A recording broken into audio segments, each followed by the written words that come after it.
Donc, l'interface de mon Illustrator est grise parce que précédemment, je suis allé dans les préférences d'Illustrator. Donc, vous êtes sur des PC, c'est dans le menu Édition, Préférences, vous pouvez y aller. Moi, je suis sur un Mac ici, et donc, j'ai un menu qui s'appelle Illustrator que vous n'avez pas sur le PC. Illustrator Préférences sur le Mac, Édition, Préférences sur le PC. Et dans les préférences, vous pouvez aller sur Interface utilisateur. Et c'est donc ici qu'on peut choisir le type d'interface. Donc l'interface standard que vous avez actuellement, ça doit être celle-là.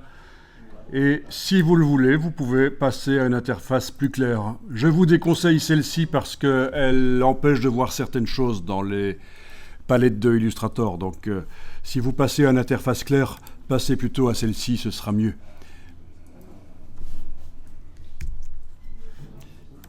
Donc moi, vu que je projette, bien sûr, je suis passé en interface claire parce que ce sera plus lisible. Alors, les choses sont un peu floues sur la projection, mais visiblement, si je zoome, on arrive à mieux voir quand même. Hein. Sinon, là, comme ça, c'est quand même un peu flou dû à la qualité du projecteur. Heureusement, dès que je vais zoomer, ce sera plus clair. Hein. Au niveau des palettes, il y a une palette des outils qui, chez vous, est sans doute en une colonne, peut-être chez certains en deux colonnes. On va régler tout ça, pour être vraiment synchronisé déjà au niveau de l'interface. Bon, une première chose que vous pourriez faire, c'est aller dans le menu Fenêtre, Espace de travail. Et là, vous voyez que vous êtes actuellement avec la configuration de palette, les indispensables. Plus bas, vous allez demander réinitialiser les indispensables. Ensuite, au niveau de la palette des outils, vous pouvez la déplacer par sa barre.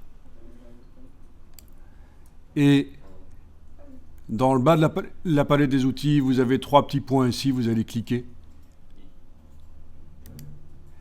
Et dans la palette qui s'ouvre, dans le menu en haut à droite, vous allez demander « Avancer », de manière à ce que tous les outils soient visibles. Donc normalement, la palette des outils devrait s'agrandir. Voilà, c'est le cas.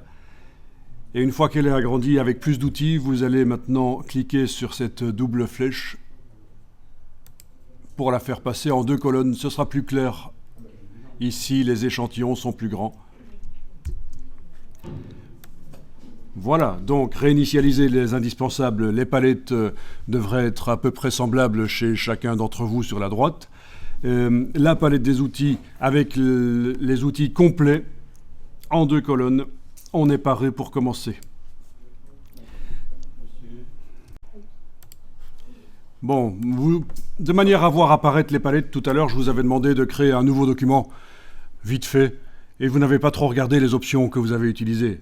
Donc, ici, ce que je vous propose, c'est de fermer ce document-là, et on va en recréer un peu moins vite. Bien. Donc dès que vous n'avez pas de document ouvert dans Illustrator, vous avez ce panneau qui arrive, ce panneau de démarrage. On va faire en sorte qu'il n'apparaisse plus, parce que chaque fois qu'on ferme un document, il réapparaît, c'est ennuyeux. On va faire en sorte qu'Illustrator fonctionne un peu comme il fonctionnait avant, c'est-à-dire qu'avant, quand on fermait un document, il n'y avait pas ce panneau de démarrage qui apparaissait. Il n'est pas vraiment très utile. Donc vous allez dans les préférences d'Illustrator général. Donc, édition, préférence générale sur le PC. Illustrator, préférence générale sur le Mac, bien sûr. Et vous avez ici une option que vous allez pouvoir décocher, afficher l'écran d'accueil si aucun document n'est ouvert. On la décoche comme ça. Quand on ferme un document, il n'y a plus cet écran d'accueil qui revient. Ce sera mieux. Et tant qu'on y est dans les préférences, on va aller modifier différentes choses, notamment l'unité, les unités. Vous allez sur la partie unité et vous vérifiez ici, normalement chez vous, il est indiqué quoi? Point. À la place, les unités générales sont des points chez vous? Oui. Essayez de mettre des millimètres, ce sera plus intéressant. Parce que voilà, pour la dimension des formes qu'on va créer, autant que ce soit en millimètres, parce qu'on va travailler sur des formats qui ont une certaine dimension, 21 sur 29,7 cm pour la 4 par exemple. Et donc ce sera plus facile si vous avez les millimètres qui sont indiqués, que les unités de mesure soient millimètres dans Illustrator. Alors ici, à sélection et affichage des points d'ancrage, vous allez pouvoir augmenter au maximum la taille des points d'ancrage. Ce sera plus facile avec les constructions, les éléments de construction des formes qui seront visibles en plus grand.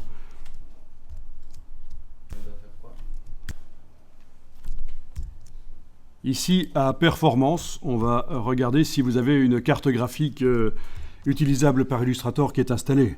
Qu'est-ce que ça dit ici à performance GPU? Est-ce que c'est coché ou pas? C'est coché, c'est parfait, ça veut dire que l'ordinateur a une carte graphique utilisable. Bon, si vous n'avez pas ceci qui est cochable, s'il est indiqué non disponible, ça veut dire que la carte graphique ne peut pas être utilisée. Donc c'est le processeur central de l'ordinateur qui va faire tous les calculs et il ne va pas avoir en renfort la carte graphique. Je suppose ceux chez qui ce n'est pas enclenchable, vous n'avez pas ici le détail de la carte graphique. Non. D'accord. Bon. Alors, pour ce qu'on va faire ici, ça devrait fonctionner malgré tout parce qu'on va faire des choses simples, mais sachez-le, quand vous achetez à titre personnel un ordinateur qui va servir à faire de l'infographie, la carte graphique est vraiment importante. Ça va accélérer les logiciels parce qu'ils vont utiliser les processeurs de la carte graphique en plus du processeur central. Alors, on reviendra peut-être dans les préférences, mais pour l'instant, on va cliquer sur OK. Alors, on va dans Fichier nouveau. Et là, vous avez plusieurs documents pré-réglés par type de document. Par exemple, pour l'impression, vous avez plusieurs types de documents qui sont pré-réglés. Format lettre, c'est le format américain. Format A4, c'est plus standard et plus utilisé en Europe. Vous avez la possibilité de faire des formats pour le web. Là, c'est défini en pixels pour les appareils mobiles. Mais bon, en général, quand on fait de l'Illustrator, on crée le visuel dans l'Illustrator et puis on le finalise dans un autre logiciel et c'est là qu'on définit le format. Donc, je vais vous donner la bonne logique pour créer un document dans Illustrator. Il ne faut pas trop se préoccuper du format sur lequel on travaille parce que de toute façon, ça va être finalisé ailleurs. Et vous allez voir, c'est vraiment intéressant de faire comme ça. Alors, impression, oui, vous pourriez prendre impression, un format A4. Prenons le format A4 puisque vous connaissez ça, 210 mm sur 297. Vous avez ici l'orientation.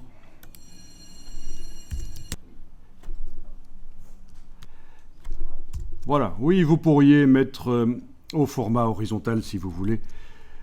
Voilà, et on clique sur Créer. Et voilà le format. Alors, pour zoomer en avant, en arrière, c'est la touche Alt enfoncée sur le clavier et la roulette. C'est comme dans Photoshop et les autres logiciels Adobe. Voilà. La barre d'espacement, si vous l'enfoncez, vous permet normalement de bouger le document dans sa fenêtre. Essayez. Oui, ça fonctionne. La barre d'espacement toute seule sur le clavier, ça appelle la main. Et pendant qu'elle est enfoncée, vous pouvez donc bouger. Bon, vous avez tout ce qu'il faut pour zoomer en avant, en arrière et faire le panoramique. C'est parfait. Si la roulette de la souris ne fonctionne pas, il y a d'autres raccourcis à utiliser.